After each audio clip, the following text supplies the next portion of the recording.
Selamat pagi buat teman-teman. Sesuai dengan jadwal kita masuk jam 7 ya, jam 7 pagi untuk mata kuliah globalisasi dan hubungan internasional. Teman-teman mungkin sudah sangat sering mendengarkan kata globalisasi, dan bahkan ketika teman-teman di sini sudah mendapatkan mata kuliah pendidikan ilmu sosial, mungkin sudah mendapatkan materi dan topik tentang globalisasi. Nah, di sini kita akan membahas globalisasi lebih dalam lagi ya. Dan ini adalah pertemuan pertama kita, topik pertama yang akan kita diskusikan bersama-sama. Topik bahasan kita kali ini ada 3 bagian. Yang pertama, ruang lingkup dari globalisasi. Yang kedua, pendekatan-pendekatan awal munculnya globalisasi itu. Dan yang ketiga itu, kita akan berbicara tentang contoh kasus yang berhubungan dengan globalisasi. Nanti contoh kasus ini akan kita kaitkan dengan pendekatan-pendekatan munculnya globalisasi tersebut. Oke. Globalisasi itu merupakan perkembangan kontemporer yang memiliki pengaruh terhadap munculnya berbagai kemungkinan perubahan dunia.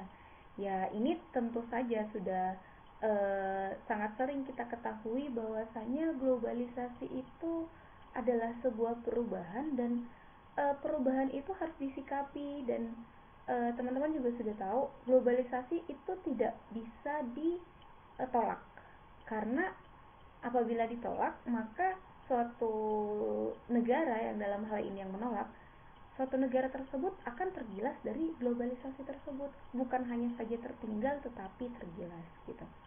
Nah, pengaruh globalisasi dapat menghilangkan berbagai hambatan yang membuat dunia semakin terbuka dan saling membutuhkan antara satu dengan yang lain. Antara satu negara dengan yang negara lain saling membutuhkan dengan adanya globalisasi ini. Nah, dapat dikatakan bahwa globalisasi itu membawa perspektif baru tentang konsep dunia tanpa batas, yang saat ini telah menjadi realita dan berpengaruh secara signifikan terhadap perkembangan budaya yang akhirnya membawa perubahan baru. Dunia tanpa batas maksudnya di sini seperti yang kita ketahui, kalau teman-teman mungkin mengikuti kasus-kasus COVID-19 saja yang paling sederhana ya, kita bahkan hari ini bisa mengetahui perkembangan jumlah korban bukan saja hanya di negara kita tetapi di negara lain. Nah, karena adanya globalisasi tadi, ini dapat dilihat kita tidak ada lagi batas informasi, gak ada lagi batas-batas dunia tadi.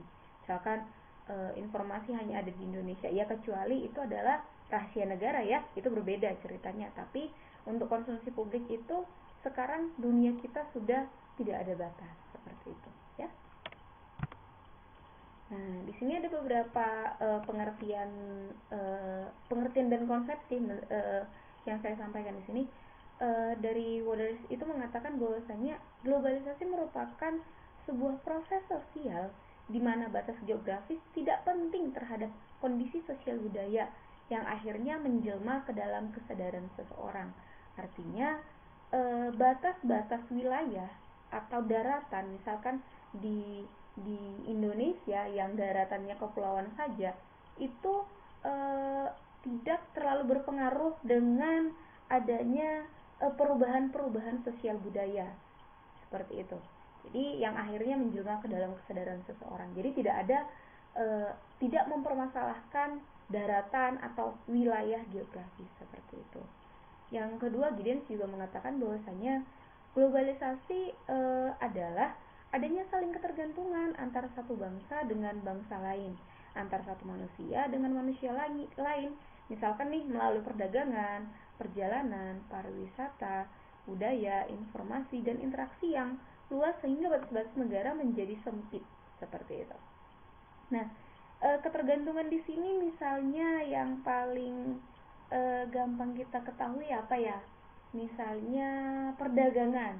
Ketika Indonesia membutuhkan pasokan apa ya? Misalkan Tapi sebenarnya Indonesia mampu untuk swasembada pangan sih, tapi untuk beberapa tahun ini kan kita membutuhkan bantuan ekspor maupun kita impor ke negara lain. Misalkan nih, kalau Jepang itu mengirimkan kita alat-alat teknologi, misalnya teknologi yang canggih, ya walaupun teman-teman ketahui kemarin itu ada yang namanya Presiden Jokowi marah-marah karena cangkul saja dikirim dari intinya diimpor seperti itu, salah satu negara. Jadi Jokowi marah atas hal tersebut. Nah, itu juga bagian dari teknologi tadi.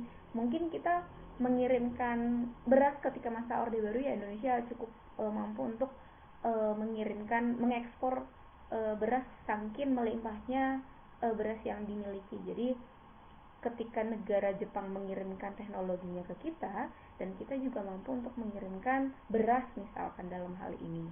Atau misalkan untuk pariwisata nih, siapapun bisa sekarang liburan ke Indonesia tanpa harus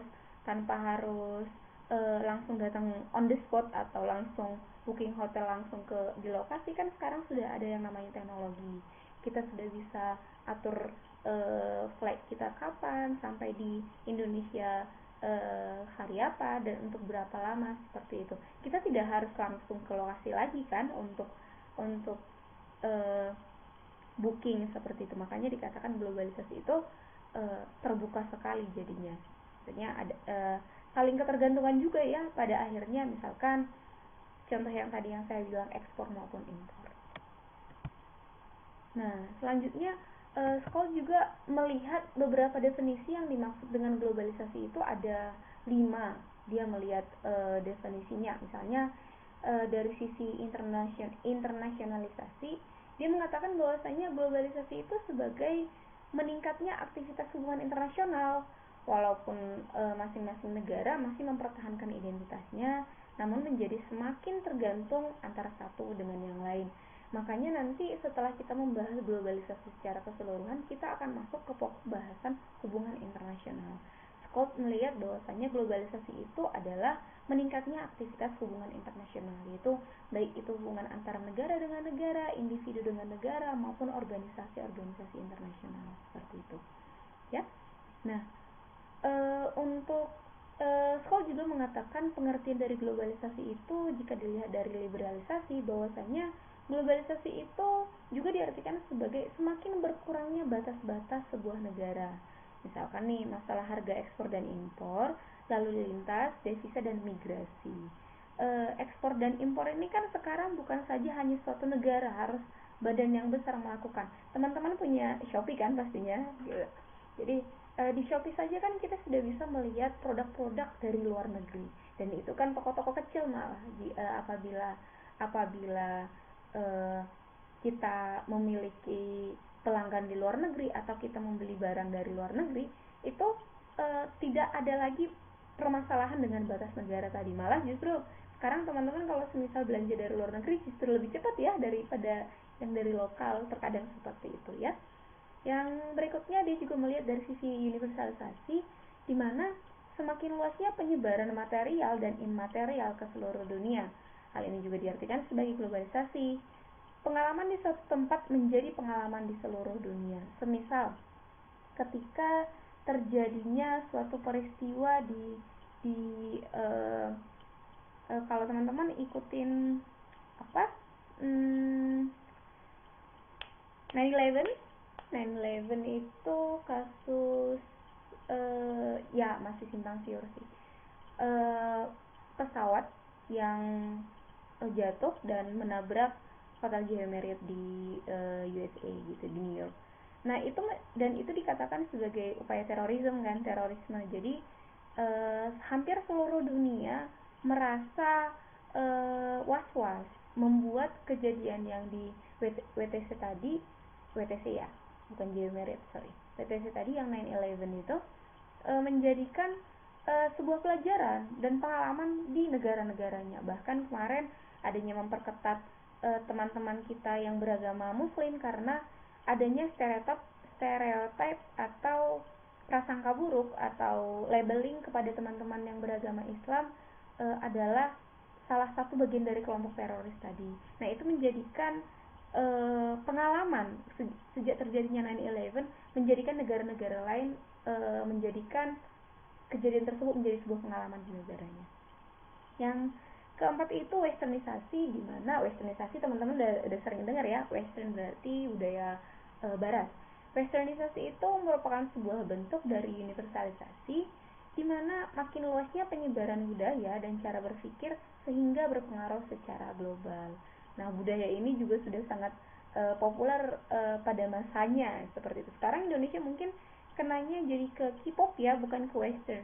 Kalau dulu western itu gaya-gaya ala barat-barat, misalkan pirang rambut atau gaya pakai tank top, I can see you can see, seperti itu. Padahal terkadang kan tidak sesuai dengan culture kita. Misalkan nih di luar negeri, di barat ya dalam hal ini kan di sana ada beberapa muslim. Mereka itu mengenakan pakaian minim karena cuaca yang cukup panas misalkan. Di Indonesia kan masih ya tropis seperti itu. Ya, tapi karena adanya globalisasi tadi, jadi ada pengaruh dan itu bukan hanya di Indonesia kok, itu berpengaruh secara global juga gitu ya. Nah, yang terakhir ini adalah hubungan transplanetari dan teritorial seperti itu. Nah, definisi yang kelima ini sedikit berbeda dari yang keempat definisi tadi. Nah, di mana definisi keempat ini sebelumnya mengidentifikasikan bahwa masing-masing negara masih mempertahankan status ontologinya. Namun pada definisi yang kelima ini menyatakan bahwa dunia global itu mempunyai ontologinya sendiri, bukan sekedar gabungan dari berbagai negara. Maksudnya itu masih memiliki identitas asli dari suatu negara, seperti itu. Ya, walaupun ada percampuran, tetapi suatu negara diharapkan mampu untuk mempertahankan identitas asli suatu negara, seperti itu. Ya, itu menurut pandangan dari Skoll tadi. Nah, di sini kita akan berbicara mengenai pendekatan dalam globalisasi. Pendekatan globalisasi itu saya bagi di sini ada 5. Yang pertama itu pendekatan umum, di mana pendekatan umum ini secara sederhana membahas tentang perbandingan penyebab tunggal atau monokausal dengan banyak penyebab atau multikausal dengan menilai sebuah fenomena, sebuah peristiwa. Dan yang kedua itu pendekatan sistem dunia, di mana pendekatan sistem dunia ini terbagi atas zona hierarki ekonomi, misalkan itu negara core, semi periferal, dan periferal. Itu maksudnya negara core itu negara inti, pusat, semi periferal itu semi pinggiran, sedangkan periferal itu terluar atau terpinggir sekali seperti itu. Jadi di zona hierarki ekonomi dunia itu negara itu dibagi atas 3 klaster ini. Yang berikutnya pendekatan budaya global ini membahas tentang globalisasi dari sektor budaya dan adanya hegemonisasi budaya. Nanti kita akan membahas tentang budaya-budaya yang cukup populer. Mungkin teman-teman juga sudah terkena atas globalisasi ini. Yang berikutnya masyarakat global, di mana konsep dunia atau masyarakat global telah menjadi gagasan yang dapat dipercaya hanya dalam zaman modern dan khususnya ilmu pengetahuan, teknologi, industri, dan nilai-nilai yang universal. Dan yang terakhir itu adalah kapitalisme global, di mana pendekatan ini berfokus pada analisa hubungan antar negara dalam persaingan ekonomi dengan meletakkan kekuatan yang dominan berarti yang paling besar dalam struktur kapitalisme global.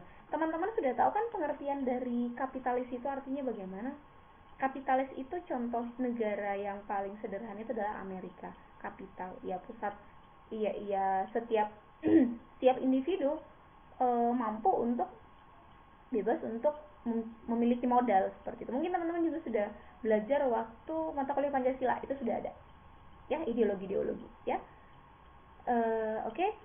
Ini yang akan kita bahas di dalam pendekatan globalisasi ini. Oke, yang pertama nih, pendekatan umum.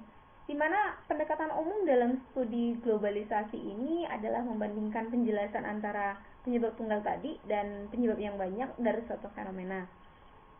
Menurut Square ini, pendekatan ini merupakan salah satu cara yang berguna untuk memecahkan masalah namun memiliki kelemahan yang mendasar. Nanti kita akan bahas kelemahannya Yang ketiga, pendekatan ini pada akhirnya meletakkan pemikiran pada keseluruhan tipe-tipe penjelasan yang berbeda. Misalnya nih, pemikiran yang melihat globalisasi sebagai akibat dari pembangunan kekuatan material. Itu banyak tipe ya teman-teman. Kekuatan material teknologi, dan melihat globalisasi sebagai akibat kekuatan ideologis dan atau kekuatan budaya dalam lingkaran yang sama. Maksudnya di sini adanya pengaruh teknologi dan akibat dari ideologis. Maksudnya tahu kan ideologis? Ideologis itu berarti pandangan-pandangan atau kekuatan budaya dalam sebuah lingkaran yang sama. Jadi beberapa pemikiran dari pendekatan umum ini secara umum maksudnya ya, pendekatan umum ini beberapa pemikiran pendekatan umum ini penjelasannya itu monokausal atau penyebab tunggal yang berusaha menunjukkan relevansi atau hubungan dari sebuah keberagaman faktor, seolah-olah cenderung memprioritaskan beberapa faktor di atas faktor yang lain. Sedangkan yang sebagai multikausal itu tidak selalu dapat membuktikan bahwa segala sesuatu penyebab adalah segala sesuatu lain. Gini maksudnya. Untuk yang penyebab tunggal itu cenderung melihat faktor-faktor, misalkan ada sebuah fenomena dan dia hanya melihat penyebab tunggal, alasannya itu hanya alasan utama, semisal terjadinya transisi kebudayaan atau apa ya, paling sederhana yang teman-teman bisa pahami, misalnya terjadinya perubahan gaya pakaian, walaupun ini sebenarnya nanti baru masuk ke kebudayaan ya teman-teman, biar lebih paham aja. Misalkan perubahan gaya pakaian, kalau misalkan yang penyebab tunggal tadi, maka itu akan misalkan K-pop tadi mereka hanya berfokus kepada satu aja, drakor misalkan, kalau semisal hanya drakor. Tapi sedangkan untuk multikausal ini berarti penyebabnya itu bukan cuma satu, semisal adanya drakor, adanya K-pop, adanya dancernya, adanya movie-nya, adanya wisata yang tur ke Korea semisal gitu. Jadi dia melihat dari faktor-faktor yang cukup banyak. Penyebab kenapa ini bisa sampai ke Indonesia itu diakibatkan oleh banyak faktor. Sedangkan untuk penyebab tunggal itu hanya melihat satu fokus saja, seperti itu ya. Oke, yang kedua ini pendekatan sistem dunia, di mana pendekatan sistem dunia ini menekankan bahwa sistem dunia harus menjadi unit dasar analisis sosial.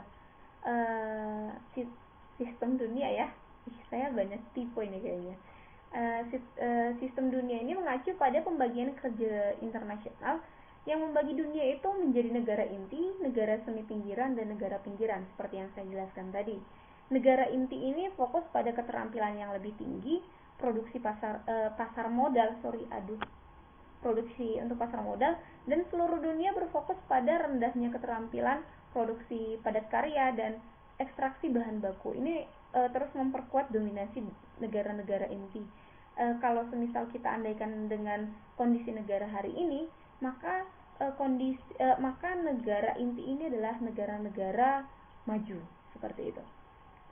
Sedangkan untuk negara-negara semi periferal atau semi pinggiran ini adalah negara berkembang, sedangkan negara pinggiran itu adalah negara-negara tertinggal, seperti itu. Jadi teman-teman bisa gampang melihat langsung ya contohnya. Nah, meskipun demikian, sistem yang dinamis dan masing-masing negara yang memperoleh atau kehilangan status mereka sebagai baik itu sebagai inti, sebagai semi periferal atau periferal itu sendiri, dari waktu ke waktu itu berubah-ubah teman-teman. Misalnya nih, kalau teman-teman mengikuti perkembangan dunia, sebelumnya Amerika itu adalah salah satu negara yang cukup berkuasa, makanya mereka itu disebut dengan negara superpower gitu, adidaya gitu. Tapi teman-teman dulu ketika Amerika itu berjaya, Cina sebelum hari ini berkembang, mereka itu masih masuk di klaster periferal atau semi periferal. Tapi dengan berubahnya dengan adanya globalisasi ini, kita ketahui sekarang negara yang cukup besar itu adalah justru Cina, yang awalnya itu dari klaster yang berbeda dengan Amerika, malah sekarang mereka berada di dalam klaster yang sama. Makanya sempat kemarin ada yang namanya perang dagang antara Cina dengan Amerika, seperti itu. Nah, untuk sementara waktu beberapa negara menjadi hegemoni dunia itu selama beberapa abad terakhir itu status dari Belanda ke Inggris, terus terakhir itu adalah Amerika Serikat. Teman-teman, di sini saya bisa menjelaskan juga tentang produk-produk perubahan klaster tadi ya. Awalnya negara Jerman itu adalah salah satu memproduksi saya lupa merek dari mobil kalau tidak salah. Mereka itu memproduksi mobil tersebut dan mengekspor ke negara-negara lain. Jadi mereka itu salah satu negara yang masuk ke klaster inti dalam hal pasar ekonomi untuk penjualan ekonomi tadi ya, ekspor tadi. Tapi teman-teman, ketika Cina itu berada di klaster yang di bawah Jerman, Cina mampu menyusul. Bahkan Jerman hari ini di bawah Cina. Misalkan ketika jadi sistem perdagangan mereka itu cukup unik. Ketika Jerman itu memproduksi sebuah produk yang sasarannya atau pasarannya itu adalah ekonomi menengah ke atas, semisal nih sebuah mobil merek X, berarti pasarannya itu adalah kalangan menengah ke atas, bukan menengah ke bawah. Sedangkan dalam sebuah negara kita bisa melihat dari hasil survei bahwasanya jumlah masyarakat menengah ke bawah lebih besar daripada menengah ke atas, seperti itu. Untuk itu mungkin Cina itu membuat sebuah terobosan baru di mana mereka menjual produk-produk yang semua kalangan ada. Teman-teman lihat kan, kalau semisal teman-teman ke, ya walaupun Miniso itu adalah produk dari ini ya, Daiso baru dari Jepang, kalau Miniso itu Cina kalau nggak salah ya. Ya kurang lebih seperti itu. Nah, teman-teman pasti ngelihat apa sih hal-hal sepele saja diproduksi oleh Cina. Entah itu cuman botol key spray misalkan seperti itu, atau untuk botol-botol travel gitu. Hal-hal yang sederhana, namun setiap orang atau semua orang mampu untuk menjual. Nah, dari situ barang-barang yang diproduksi oleh Cina itu menyebar ke seluruh dunia. Apapun produk pasti ada made in China, seperti itu. Jadi teman-teman, ini yang dimaksud tadi, perubahan atau sistem di dunia itu adalah sistem yang dinamis. Jadi sebuah negara bisa saja awalnya berada di klaster inti untuk beberapa divisi atau untuk beberapa kondisi, tapi dengan adanya sistem yang dinamis ini, dia bisa berubah ke klaster di bawahnya, atau justru seperti China tadi yang saya sebutkan, bisa naik ke klaster yang lebih tinggi, seperti itu. Ya, paham ya kira-kira? Nah, pendekatan sistem dunia ini didasarkan pada perbedaan antar peran inti negara, semi periferal maupun periferal tadi, dalam pengertian perubahan peran dan pembagian tenaga kerja internasional yang didominasi oleh sistem kapitalis dunia. Apalagi sekarang kan perdagangan bebas ya teman-teman ya. Sudah, ketika kamu mampu ya silahkan, kalau misalkan nggak mampu ya mohon maaf lahir dan batin, seperti itu.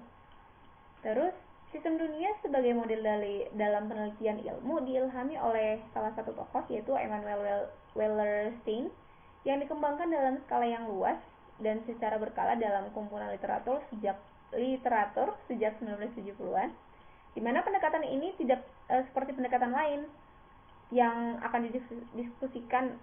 Maksudnya nanti kita akan membahas 3 sistem lagi kan, jadi maksudnya ini beda dengan 3 sistem yang lain, yang tidak hanya ada dalam kumpulan tulisan-tulisan akademis, tapi juga dalam usaha akademis yang sangat terinstitusional.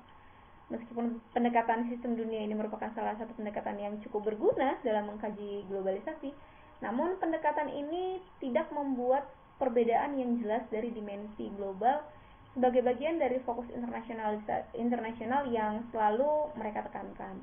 Weller juga jarang menggunakan kata globalisasi. Menurutnya ilmu ekonomi, sorry teman-teman banyak yang tipu, merupakan model dari pembagian kerja yang membedakan negara-negara tadi semi periferal dengan negara periferal. Sedangkan politik hampir semuanya sebagai gerakan-gerakan anti-sionistik dan perjuangan support power. Seperti itu. Ya, jadi pendekatan sistem dunia ini sebenarnya pendekatan yang cukup menarik untuk dikaji. Makanya dikatakan iya sistem ini pendekatan ini adalah pendekatan yang sejauh ini cukup baik untuk menelaah globalisasi tersebut. Nah, pendekatan dari sistem dunia ini adalah di mana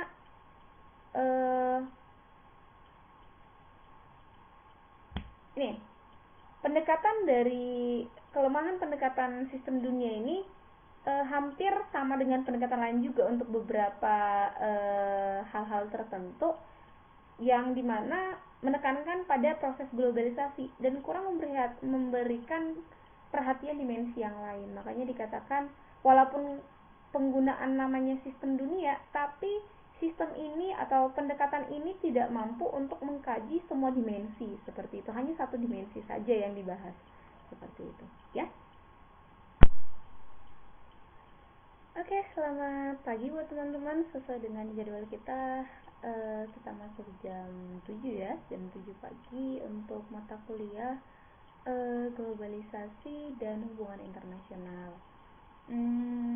Teman-teman mungkin sudah sangat sering mendengarkan kata globalisasi dan bahkan ketika teman-teman di sini sudah mendapatkan mata kuliah pendidikan ilmu sosial mungkin sudah mendapatkan materi dan topik tentang globalisasi.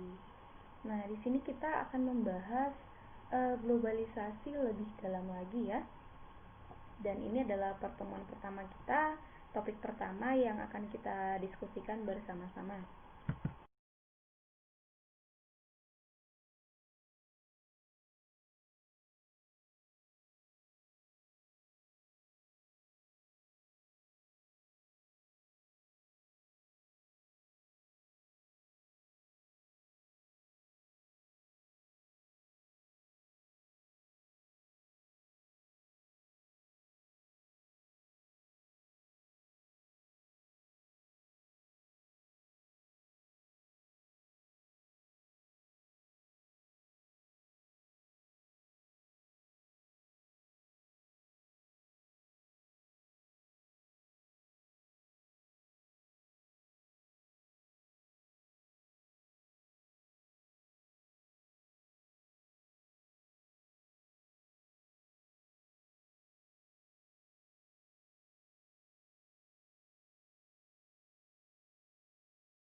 Nah, kelemahan pendekatan budaya global ini salah satunya adalah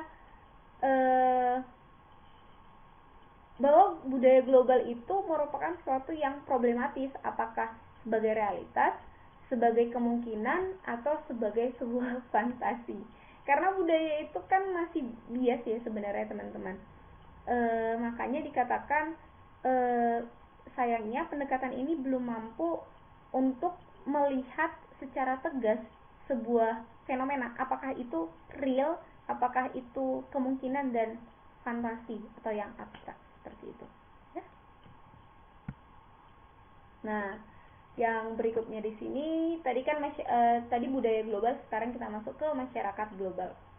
Nah, untuk masyarakat global ini Anthony dan Robert juga memunculkan gagasan seperti kesadaran global dan planetary consciousness, di mana menurut sejarahnya para teoritis masyarakat global mempunyai argumen bahwa konsep dunia atau masyarakat global telah menjadi gagasan yang dapat dipercaya hanya dalam zaman modern, dan khususnya ilmu pengetahuan, teknologi, industri, dan nilai-nilai yang universal yang semakin menciptakan sebuah dunia, maksudnya dunia baru abad ke-20 yang berbeda dari masa-masa sebelumnya. Ya, teman-teman juga pasti melihat perbedaan yang cukup jelas antara masa sekarang dengan masa sebelum. Tidak usah jauh-jauh, dari masa 90-an ke masuk ke 2000-an, atau dari 2000-an, mungkin teman-teman ada lahiran hampir semua ya, lahiran 2000 lahiran 2000-an, maka teman-teman juga pasti bisa merasakan perbedaan antara masa di tahun 2000-an awal masuk ke 2010-an seperti itu. Itu saja sudah cukup berbeda karena adanya yang tadi zaman modern, baik itu karena ilmu pengetahuan dan teknologi ya, yang sangat kita rasakan hingga hari ini. Yang dulunya kita ngegojek harus ke pangkalan ojek misalkan, sekarang kita sudah bisa tinggal duduk santai depan rumah, tinggal klik seperti itu ya. Dulu kan awal 2000-an kan kita tidak pernah memikirkan hal seperti itu. Nah, literatur mengenai globalisasi ini penuh dengan diskusi yang berkaitan dengan penurunan kekuasaan dalam arti penting suatu negara, dan semakin meningkatnya jika kekuasaan tidak secara aktual dari institusi-institusi supranasional dan global dan sistem kepercayaan. Maksudnya supranasional itu perbedaannya itu, global kan secara general, supranasional itu adalah multinasional, nasional tadi, baik itu regional maupun negara itu sendiri. Gagasan mengenai space-time distinction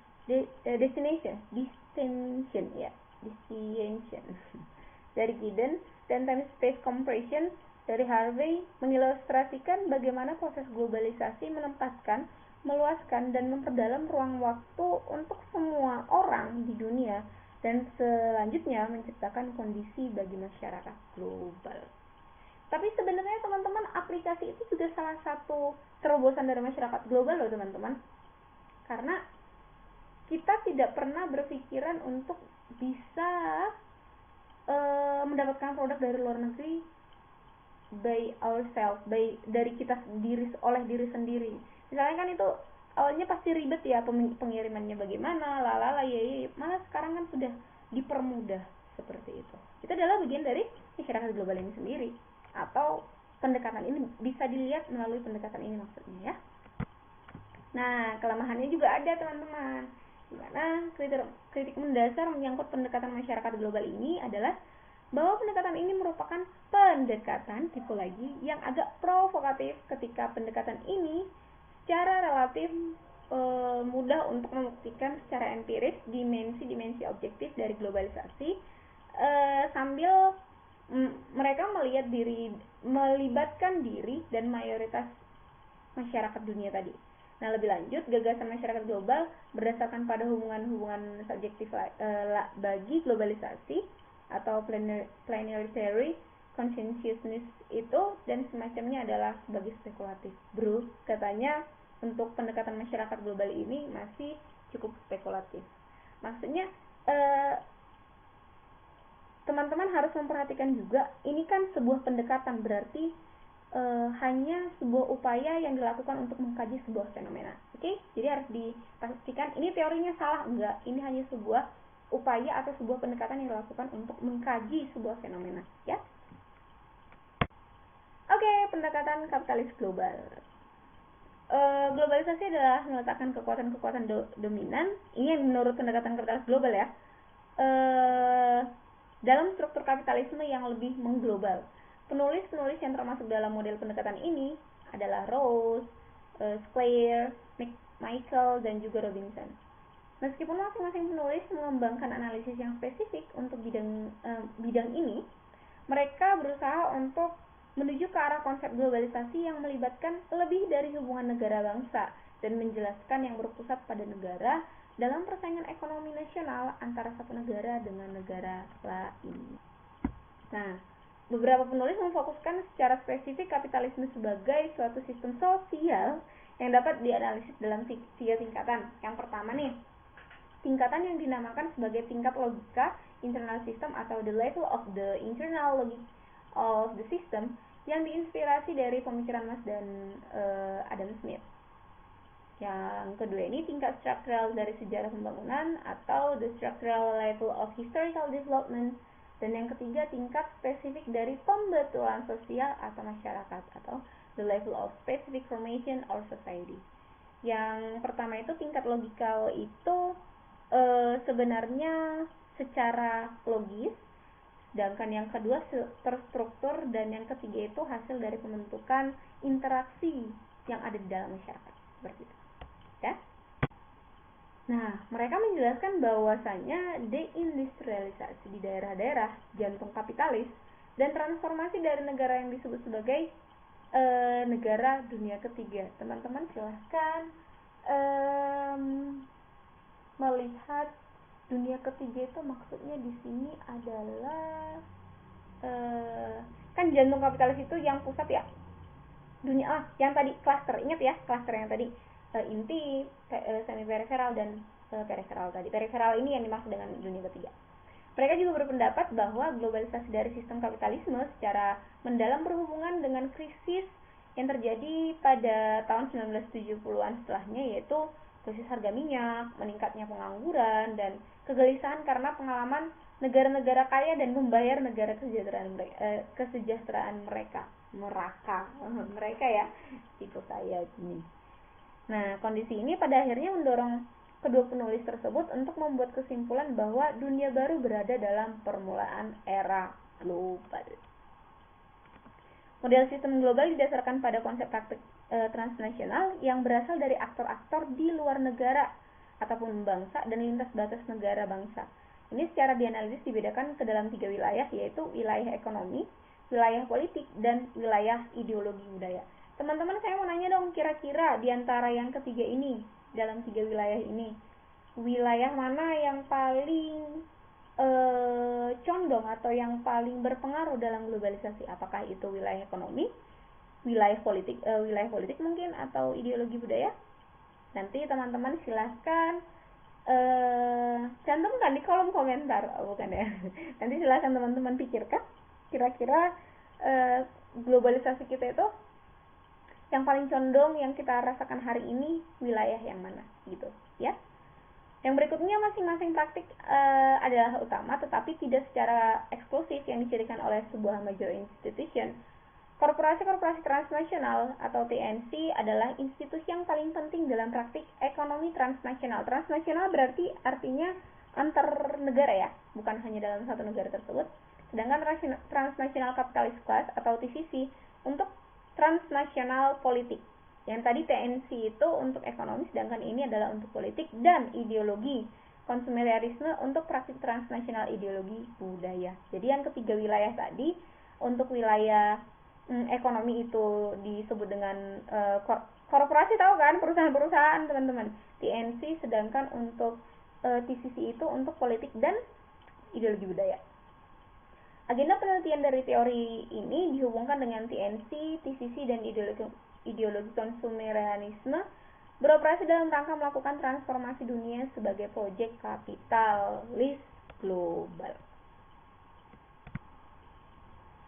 Oke teman-teman, itu untuk pendekatan-pendekatan tadi. Di sini kita akan melihat salah satu contoh yang mungkin teman-teman sudah pernah lah ya berkunjung ke sini. Untuk kasusnya yang akan kita bahas adalah, nah di sini kita akan berbicara mengenai pendekatan dalam globalisasi. Sedangkan untuk KFC awalnya kan hanya nasi dan juga ya walaupun di luar negeri itu nasi itu nggak ada sih sebenarnya teman-teman, kentang yang diubah. Jadi karbo mereka diambil dari kentang seperti itu ya. Oke deh, untuk pembahasan pembahasan tentang globalisasi, saya harap teman-teman bisa memahami, dan silakan tuliskan di kolom untuk diskusi nanti yang saya tanyakan tadi. Kita kira-kira Indonesia pengaruh globalisasi itu yang paling kuat itu di wilayah mana? Apakah wilayah ekonomi, wilayah wilayah apa tadi? Kok saya lupa. Wilayah ekonomi, wilayah budaya maupun wilayah politik ya? Iya, benar. Inti gitu kan? Ya, benar. Kira-kira seperti itu. Ya, teman-teman, dan sebutkan alasannya kenapa Anda memilih hal tersebut seperti itu. Ya, jadi saya ambil nanti kaktifannya dari sana. Oke deh teman-teman, sampai di sini pertemuan kita. Stay safe dan tetap jaga kesehatan, dan teman-teman diminta untuk lebih mandiri ya selama pandemi ini. Jangan tunggu ada tugas dulu baru belajar. Teman-teman, justru semakin kita kuliah online ini kita bisa mencari referensi-referensi baru, walaupun kita dihadapkan dengan yang namanya paket data seperti itu. Ya, semoga pertemuan kali ini bermanfaat. Selamat siang mungkin ya, selamat siang.